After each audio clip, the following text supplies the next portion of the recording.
a quick and modest video today for a rather quaint, though very likable, early Indian feature titled Chandidas from 1932, named after a well regarded, although apparently somewhat obscured in the grand scheme of things, Indian poet from, I believe, the 13th century AD.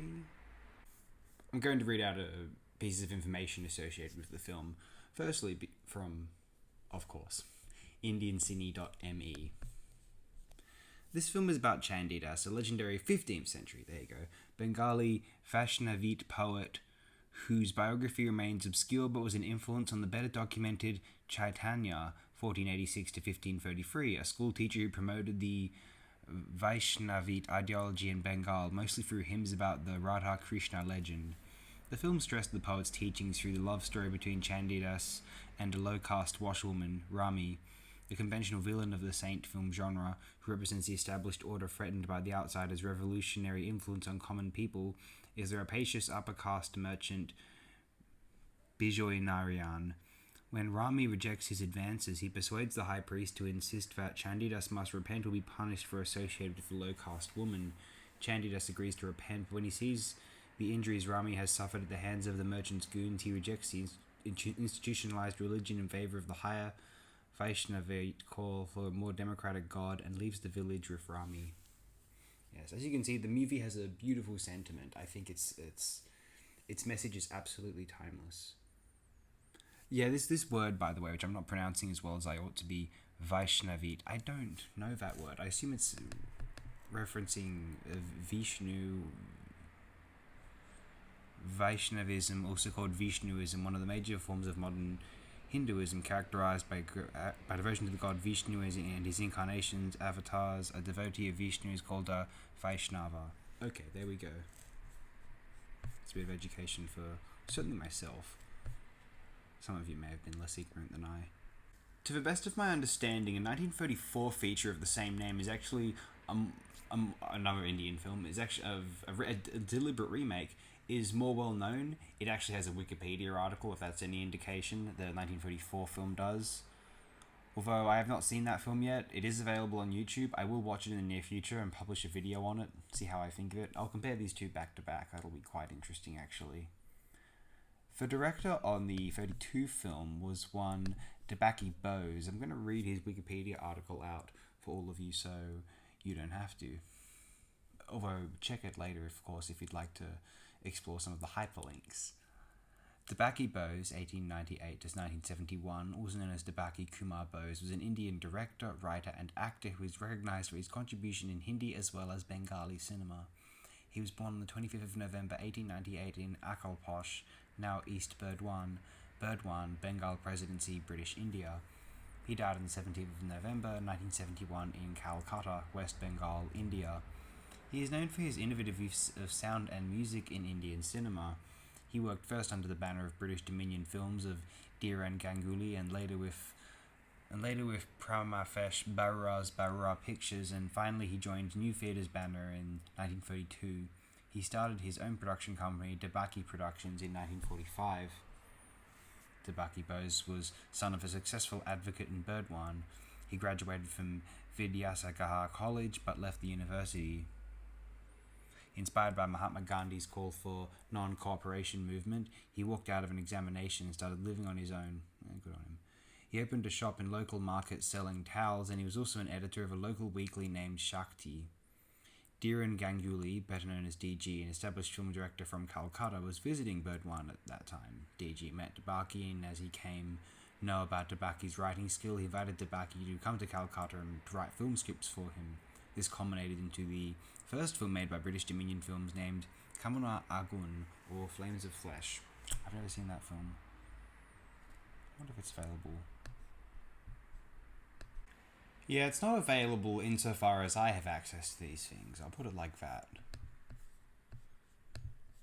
Anyway, some more about Debaki Bose. Debaki Bose was a top Indian film director in his time. During this period, many of the Bengali films made by him were also released in Hindi and even in Marathi and Tamil. Chandidas, 1932, that's the film we're discussing, directed by him, contained background music for the first time in Indian cinema. We're going to read out now the Wikipedia article for Chandidas, the poet, the film's namesake and protagonist. Chandidas, born 1408, was a medieval poet of Bengal, or possibly more than one. Over 1,250 poems related to the love of Radha and Krishna in Bengali with the Banita of Chandidas are found with 3 different sobriquets along with his name, Badu, Vija, and Dina, as well as without any sobriquet also. It is not clear whether these Banitas actually refer to the same person or not. It is assumed by some modern scholars that the poems which are current in the name of Chandidas are actually the works of at least 4 different Chandidas, who are distinguished from each other by their sobriquets as found in the Banitas. It is also assumed that the earliest of them was Ananta Badu Chandidas, who has been more or less identified as a historical figure born in the 14th century in Birbhum district of the present-day West Bengal state and wrote the lyrical Sri Krishna Kirtan, songs in the praise of Krishna. In 1916, the Bangiya Sahita Parishad published the manuscript of the Sri Krishna Kirtan discovered by Basanta Ranjan Roy Bidwat Balab at Bankura. The Sri Krishna Kirtan, as its name suggests, narrates the story of Krishna and his companion Radha. The storyline is derived from Srimad Bhagavatam. However, Baru Chandidas managed to add substantial originality, making it a masterpiece of medieval Bengali literature.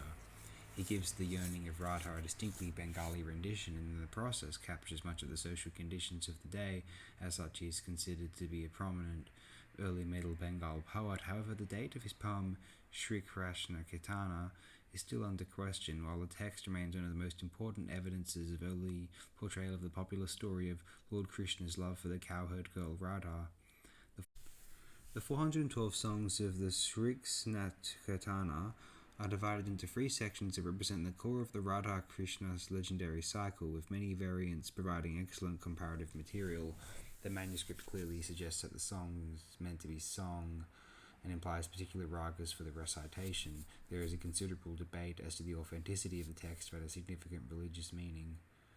According to Banglapedia, Chandidas was the first Bengali language poet to be a humanist. He asserted Shobha Apor Manush Shoto Taha Apor Nai, above all is humanity, none else. Later literature has also often eulogized Chandidas' love for a Rajakini, a female cloth washer. Whether this is any historical basis is not known. Fascinating.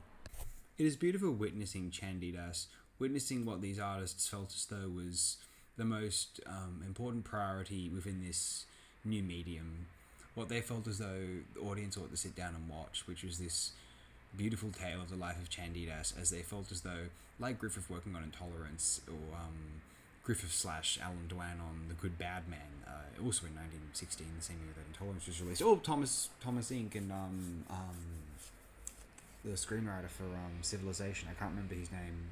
C. Gardner Sullivan, that was his name. Oh, God, it's fascinating to me that these artists, in this case, Debaki Bose, decided that this is what people need to see. Will be an epic that will change and move people. And it does retain some of that power when you think of it in those terms. And even still, as something that's might be seen as rather quaint yet wholesome, I think Chandidas is a very pleasant film. I found it technically admirable. Some of the camera work was fantastic, especially for 1932. Just the how interactive and involved the camera work is, how considered. It's not as fluid as it could be, but for 1932, given how rigid cameras are, it's phenomenal how considered. The camera will be following a certain character's gaze, and then it'll pan over to another character who's established to be nearby, and they'll be examining their face. Tremendous. Like for 1932, it's fantastic that they would do something like this. It's not. You may think, so what? That's not the most common thing to do in the silent era. It's considered a bit naff. So Chandidas is maybe a bit more slightly modern than certain other films in 1932. There were certain standards in Hollywood. I don't know if this had started yet. Probably.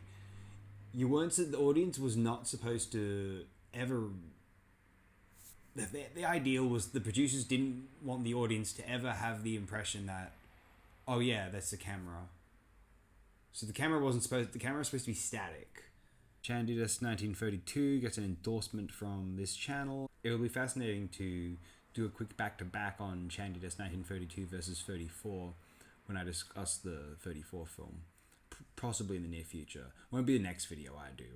I do feel like doing a couple of other videos before I embark upon Chandidas 1934, but give it a bit of time. Within the month, hopefully. Ideally. But hey, I haven't much else to say. Thanks all. Have a great day. Night. Wherever you are.